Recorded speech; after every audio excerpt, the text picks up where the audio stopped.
Good day, everyone, and welcome back to TLE 10. For today's lesson, we will discuss about one of the most important components of a dish, and it is the sauce. Sauce serves a particular function in the composition of a dish.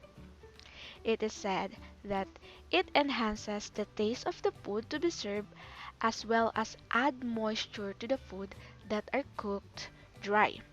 And apart from adding moistness to the dish, it also adds to the texture and it can also give your dish a lovely shine and color, thus making the food look more lustrous and appetizing.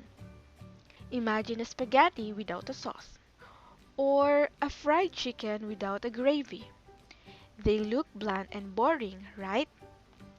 That's why it's always good to be a little saucy, especially when it comes to food.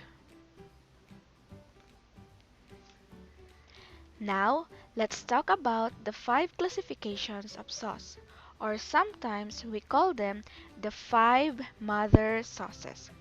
The first one is the white sauce. We also have the red sauce, a brown sauce, the blonde sauce, and the yellow sauce. The first one is the white sauce or the bechamel sauce. Its basic ingredient is milk which is thickened with roux. Again, roux is the mixture of cooked fat and flour. So white sauce is the simplest among the five mother sauces. You can see here that it has a creamy consistency or a creamy texture, and it does not require any kind of stock or broth. We only use milk and roux. Here are examples of menu items wherein we can use white sauce or bechamel sauce. So the first picture is a carbonara, and then this one is a baked vegetable with white sauce, cordon bleu with the bechamel sauce, and lasagna with bechamel sauce. The second one is the red sauce or tomato sauce. It is made with thickened brown sauce like ham or pork and tomato. So brown stock plus tomato. This sauce is good for pasta, meat, and poultry. So here are some menu items wherein we can use our red sauce. We have spaghetti, chicken apritada, and beans in tomato sauce. The third in our mother sauces is the brown sauce or Espanol. This is made from brown roux, butter, and flour. This is a good accompaniment of fried chicken and meat. So the brown color of this sauce is due to brown roux or adding brown stock made from veal or other meat. So here are examples of menu items wherein we can use our brown sauce or the Espanol. So the meatballs with brown sauce, and of course we are all familiar with this one, the fried chicken with brown sauce or the gravy. So gravy is an example of brown sauce. The next here is the blonde sauce or the velouté sauce. So this one is made from a light stock thickened with a blonde roux of fat and flour. So blonde sauce has a lighter color than the brown sauce. It is made from light stock and blonde roux. So here are some examples of menu items wherein we can use our velouté sauce. So chicken with velouté sauce and grilled meat with velouté sauce. The last sauce is the yellow sauce or the hollandaise sauce. This is made of egg yolks, butter, wine, and spices. So we usually serve this with fish and vegetables. So here are some examples of menu items where we can use our hollandaise sauce. So asparagus with hollandaise sauce and meat with hollandaise sauce.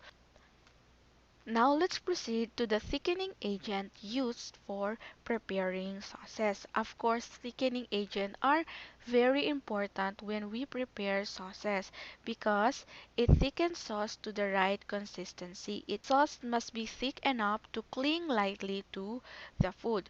So we use two thickening agent. The first one is the flat and the second one is the flour. So we can use fat as a thickening agent and result to finest sauces because of its flavor. So example are butter and margarine. We can also use oil and lard.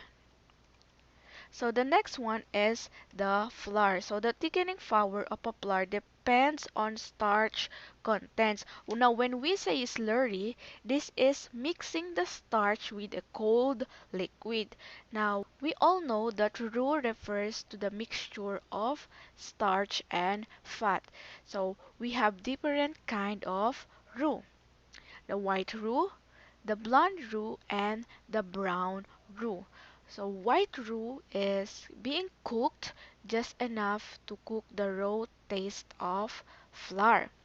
The blonde roux is cooked a little longer to a slightly darker color.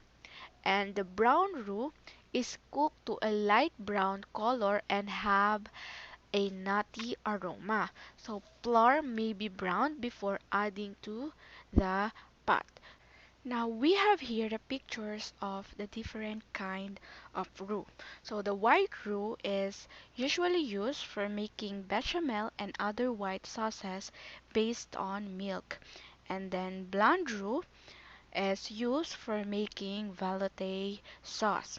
And lastly, the brown roux is used to contribute flavors and color to brown sauces like gravy.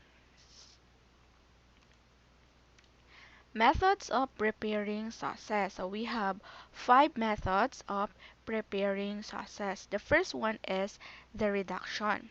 So using reduction to concentrate basic flavors, adjust textures, and add new flavors. So we use reduction to adjust the flavor and texture. Now, if we want to have a if we want our sauce to have a thinner consistency, we can add water. Or if we want our sauce to be a little thicker, then we can add roux or other thickening agent. That is reduction. The next method is straining. This is very important in order to produce a smooth, lump-free sauce. So straining with the use of a china cup lined with several layers of cheesecloth and cheesecloth is very effective. Of course, we want our sauce to be smooth and free from lumps or semi-solid particles. So do or uh, we do the straining. Then the glazing is to swirl a liquid into a saute pan to cook particles of food remaining on the bottom. So when there are particles in the bottom of the pan, we use the glazing. And next one is enriching with butter and cream. We want our sauce to be rich and smooth. Uh, Mixture of egg yolks and cream added to sauce to give extra richness and smoothness. Lastly is seasoning. So this adds flavor. This adds and develops the flavor of our sauce.